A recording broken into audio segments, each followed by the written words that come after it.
A very sweet morning to all of you students. How are you? I hope all are you fine. So today we will discuss the concept of chapter 6, that says staffing. So in previous video we will discuss the concept of organizing.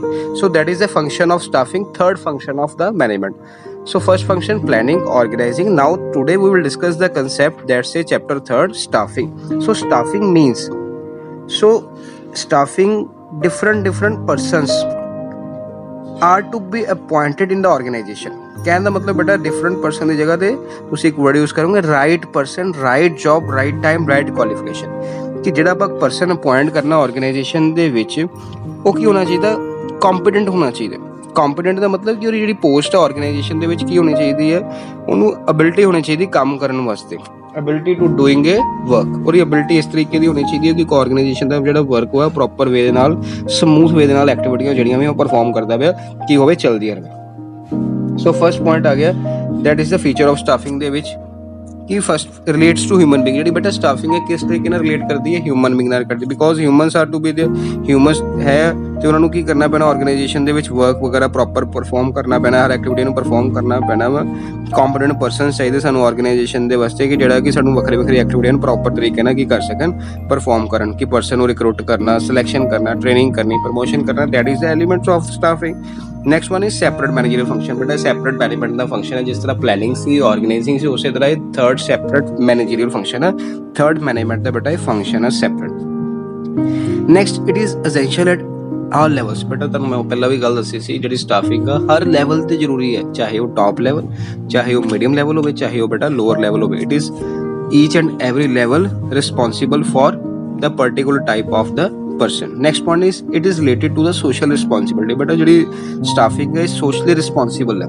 Socially responsible ਮਤਲਬ ਕਿ human being ਨਾਲ ਉਹਨਾਂ ਦੀ ਸਾਨੂੰ responsibility ਨੂੰ ਸਮਝਣਾ ਪਊਗਾ ਕਿ ਉਹ ਕਿਸ ਤਰੀਕੇ ਨਾਲ ਕੰਮ ਕਰਦੇ ਵੀ, ਆਰਗੇਨਾਈਜੇਸ਼ਨ 'ਚ ਕਿਸ ਤਰੀਕੇ ਦੀ ਜ਼ਰੂਰਤ ਹੈ, ਕਿਸ ਵੇ ਦੇ ਨਾਲ ਵਰਕ ਆਰਗੇਨਾਈਜੇਸ਼ਨ 'ਚ ਪਰਫਾਰਮ ਕਰਨਾ ਹੈਗਾ, ਆਰਗੇਨਾਈਜੇਸ਼ਨ ਦੇ ਵਿੱਚ ਕਿਸ ਤਰੀਕੇ ਦੀ ਬੇਟਾ ਰਿਕੁਆਇਰਮੈਂਟ ਹੈ, ਕਿਸ ਤਰੀਕੇ ਦੀ ਸਾਨੂੰ ਸਿਲੈਕਸ਼ਨ ਚਾਹੀਦੀ, ਕਿਸ ਤਰੀਕੇ ਦੀ ਪ੍ਰਮੋਸ਼ਨ ਚਾਹੀਦੀ, ਕਿਸ ਤਰੀਕੇ ਦਾ ਇਨਵਾਇਰਨਮੈਂਟ। ਦੈਨ ਉਸ ਤੋਂ ਬਾਅਦ ਆ ਗਿਆ effect of internal as well as external environment. ਬੇਟਾ ਦੋ ਤਰ੍ਹਾਂ ਦਾ ਇਨਵਾਇਰਨਮੈਂਟ ਤੁਹਾਨੂੰ ਦੱਸਿਆ ਗਿਆ ਸੀ, ਇੱਕ ਆਰਗੇਨਾਈਜੇਸ਼ਨ ਦਾ ਇੰਟਰਨਲ ਇਨਵਾਇਰਨਮੈਂਟ ਸੀਗਾ, ਦੂਸਰਾ ਐਕਸਟਰਨਲ ਇਨਵਾਇਰਨਮੈਂਟ ਸੀਗਾ। ਇੰਟਰਨਲ ਇਨਵਾਇਰਨਮੈਂਟ ਜਿਹੜਾ ਆਰਗੇਨਾਈਜੇਸ਼ਨ ਦੇ ਅੰਦਰ ਹੈਗਾ, ਆਰਗੇਨਾਈਜੇਸ਼ਨ ਦੇ ਅੰਦਰ ਕਿਹੜੀ ਪੋਲਿਸੀ ਸੀਗੀਆਂ ਇਹ ਤੁਹਾਨੂੰ ਮੈਂ ਕਲਾਸ ਵੀ ਗੱਲ ਡਿਸਕਸ ਕੀਤੀ ਸੀ। Promotion policy, demotion policy, transfer policy, ਇਹ ਆਰਗੇਨਾਈਜੇਸ਼ਨ ਦੇ ਕੀ ਹੈ, ਇੰਟਰਨਲ ਵੇ ਦੇ ਅੰਦਰ ਹੈ। ਐਂਡ ਐਕਸਟਰਨਲ ਦੇ ਵਿੱਚ ਗਵਰਨਮੈਂਟ, ਐਜੂਕੇਸ਼ਨ, ਇਨਵਾਇਰਨਮੈਂਟ ਕਿ ਜਿਹੜਾ ਕਿ ਉਹਨਾਂ ਦੀ ਆਰਗੇਨਾਈਜੇਸ਼ਨ ਦੇ ਕੀ ਕਰਦਾ, ਉੱਪਰ ਇਫੈਕਟ ਕਰਦਾ ਹੈ। So these are the feature of staffing. So next point, that's the importance of staffing. So ਬੇਟਾ ਜਿਹੜੀ staffing ਹੈ ਇਹਦੇ ਵਿੱਚ ਫਸਟ ਪ੍ਰੋਸੈਸ ਦੇ ਵਿੱਚ ਕੀ ਹੈ, ਦੋ ਪੁਆਇੰਟ ਥੋੜੇ ਐਕਸਟਰਾ ਸੀਗੇ।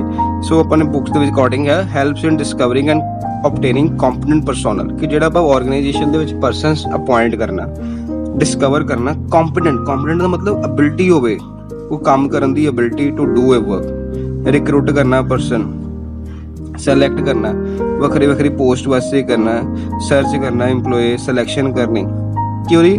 ਨੈਕਸਟ ਵਨ ਇਜ਼ ਪਰਫਾਰਮੈਂਸ ਕੀ ਹੋਵੇ ਬੇਟਾ, ਬੈਟਰ ਹੋਵੇ, ਬੈਟਰ ਪਰਫਾਰਮੈਂਸ ਲਈ ਕੰਮ ਕਰਨਾ।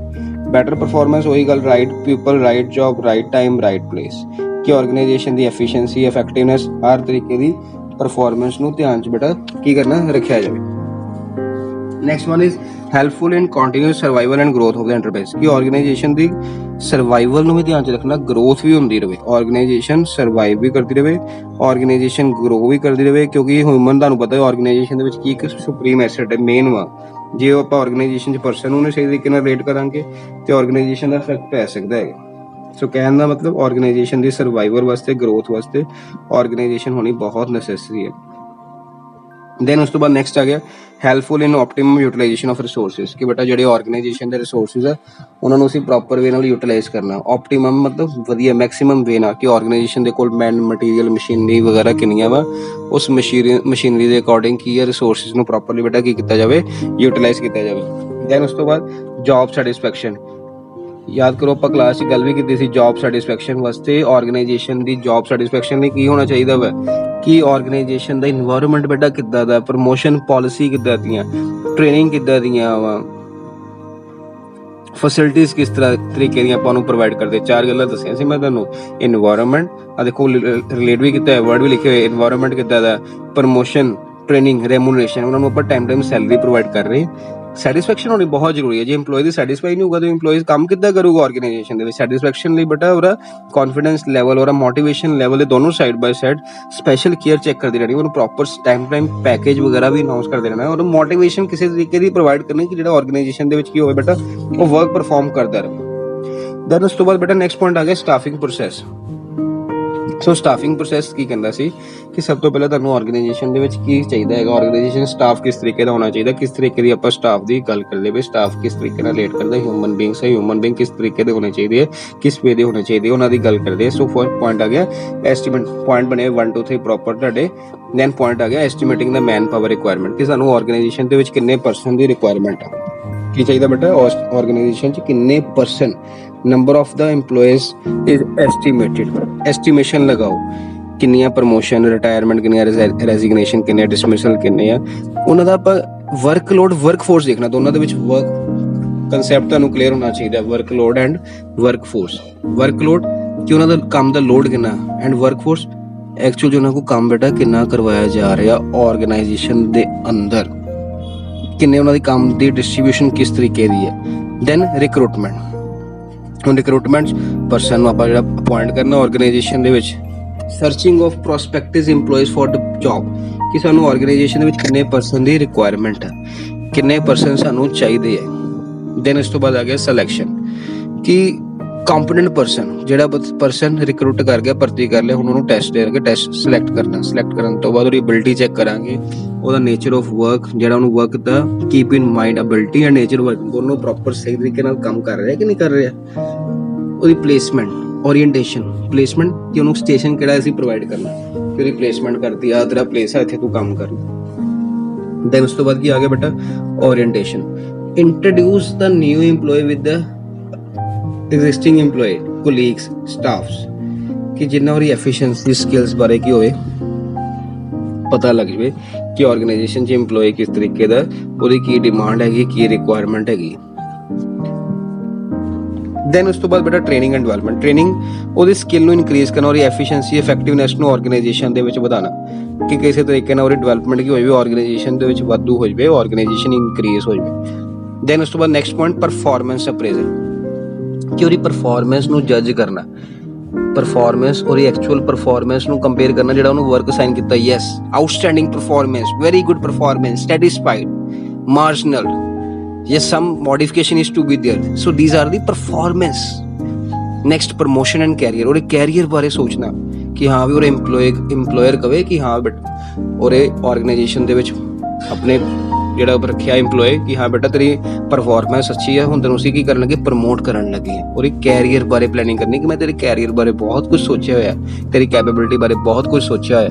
ਦੈਨ ਇਸ ਤੋਂ ਬਾਅਦ compensate is 2 types, direct financial indirect way ना। डायरेक्ट फाइनेंशियल पेमेंट उन्होंने वेजेस वगैरह प्रोवाइड करती, कोई सैलरी प्रोवाइड करती, कोई इंसेंटिव पे करता, कोई कमीशन पे करती, यानी बोनस पे करता। टाइम बेस्ड पेमेंट कि उन्होंने टाइम बेस्ड टाइम के हिसाब नाल बेटा उन्होंने आपां पैसे की कर देने, प्रोवाइड कर देने कि टाइम उन्हें ऑर्गेनाइजेशन दे विच बेटा कितना लगाया, वेजेस पे कर दी उन्होंने, daily weekly monthly annually salary वगैरह पे कर दी है।